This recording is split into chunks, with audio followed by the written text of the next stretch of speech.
Welcome to Holly Hill in historic Midway, Kentucky. I'm Ouita Michel, and this is Up Home. The food of Central Kentucky reflects who we are as a community. It's the intersection of people, places, and ingredients.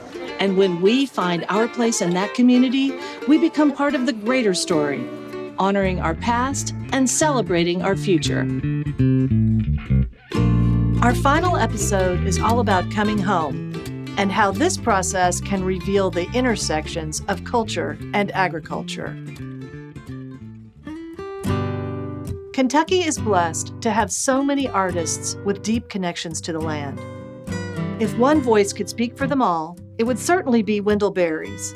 But Wendell is not alone, and our journey begins in Henry County, Kentucky, with his daughter Mary and the incredible work she does at the Berry Center in Newcastle.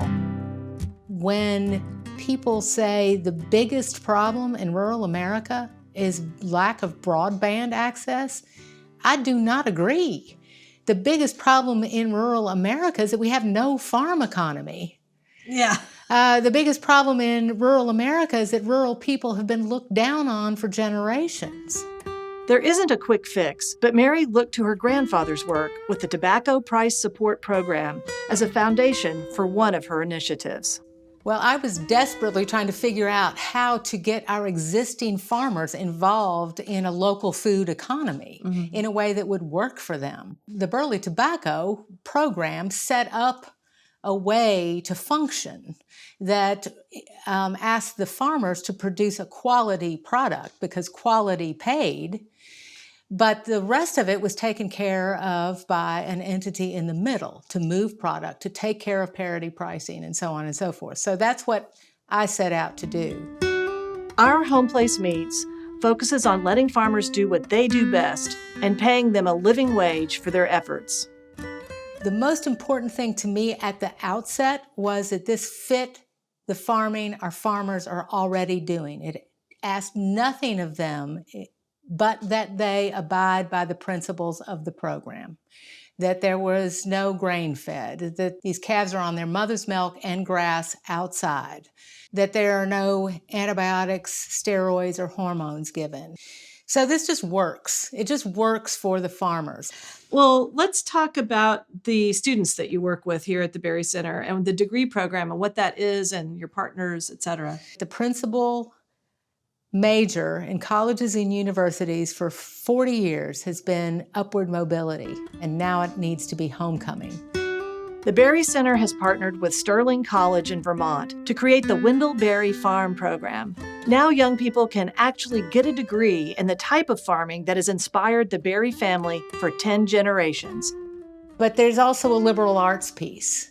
And the liberal arts piece is very important to me because that's the cultural piece that I hope what we're saying to these students with the literature, the music, is enjoy your place. You could live a lifetime in a particular place and not know it well enough. I sat down to lunch with Mary and Tanya Berry, and the conversation quickly turned to family and community. Tanya is an accomplished artist. She and Wendell built a life on the land together, where they raised their children and continued their creative work. Looking at all the things that you did together, it's amazing. His maybe more literary, yours more tactile in terms of growing, preparing, cooking, all of those things working together in a harmony. It's quite amazing. Well, it makes a home. It makes a center for lives for people, and which is getting lost in our culture. And so, if we could just go move, and which some of the Berry Center stuff is trying to work with, is get people back out on the land, not in a big way, but to make a life where they live. And they may have to do other things, they frequently do, to make enough money. Now, talk about being a gift from my husband is I was home, and I could stay home. Well, your work was... It was work, yeah, and it was was worth something. Yeah. But I had the gift of that, and it doesn't happen to very many people. But you had good work to do at home. That's the thing this economy has sort of undone, is the ability or the possibility that good and interesting work can be done at home. Yeah. Farming, raising a garden, using your mind. Tanya's acclaimed book, For the Hog Killing, 1979, chronicles through pictures a traditional staple of rural life. Neighbors gather to slaughter hogs, and in the process of sharing the work and the meat, their communities are strengthened, as are their ties to the land.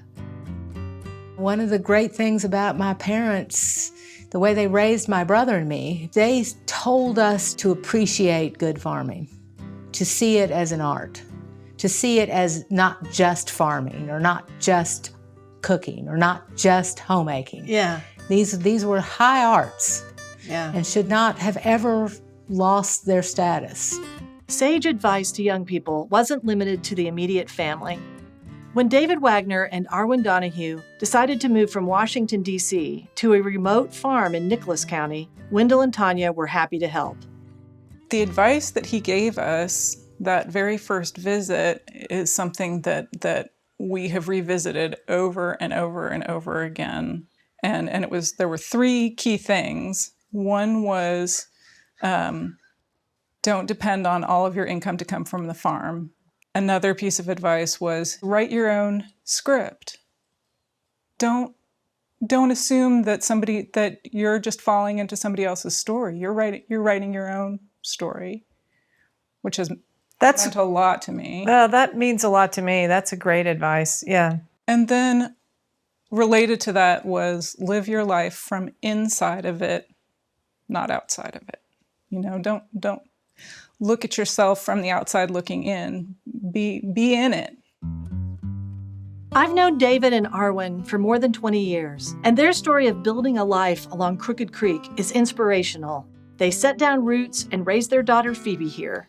Moving to Three Springs Farm, in a place where my ancestors had settled over 200 years ago, it was a process of sort of coming home. And so growing the garden was a process of imagining what was grown there in the past and the old techniques. And I really was determined to even farm with horses. And we plowed the garden with horses once, and it was a tremendous chore. It was breaking sod ground with horses and a walk-behind plow, and it was tough. And we gave up after a while and went and got the tractor, the neighbor's tractor.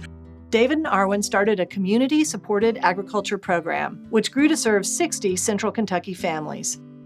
We hit the ground on the farm in 1997, and I had done my reading, my research, and wanted to market produce through the community-supported agriculture sort of approach.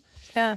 Finding shareholders to purchase their share of the crop, and we bring it to them in half-bushel baskets week after week. And then enters the picture Chef Ouita Michel, who had recently opened, or had about the same time opened the Holly Hill Inn. Yeah. So we were one of Holly Hill Inn was one of your CSA. We were the clean sweep. Yes. And then I needed to start planting things for you specifically. And this row is for the CSA, this row is for Ouita, and it was very inspiring. At some point you had multiple people helping you out here. What was your largest crew? We had 5 interns working full time at the peak of our production. Farming is hard, and feeding 60 families a year started taking its toll.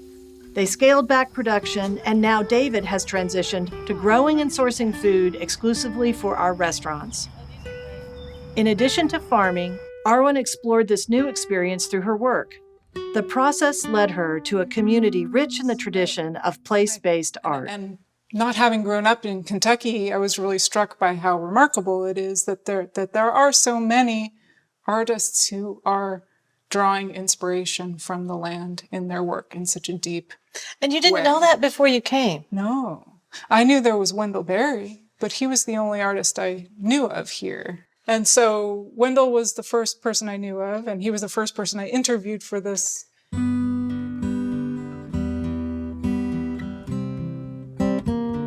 Arwen's new book, Landings, is a beautiful view of a year in the life, day by day on Three Springs Farm. The art that springs from our agriculture teaches us that our lives are stories. and that we must write these stories for ourselves and for our families and for those who are yet to come. This series is dedicated to the brave souls who live their lives from within, because they blaze a path for us all.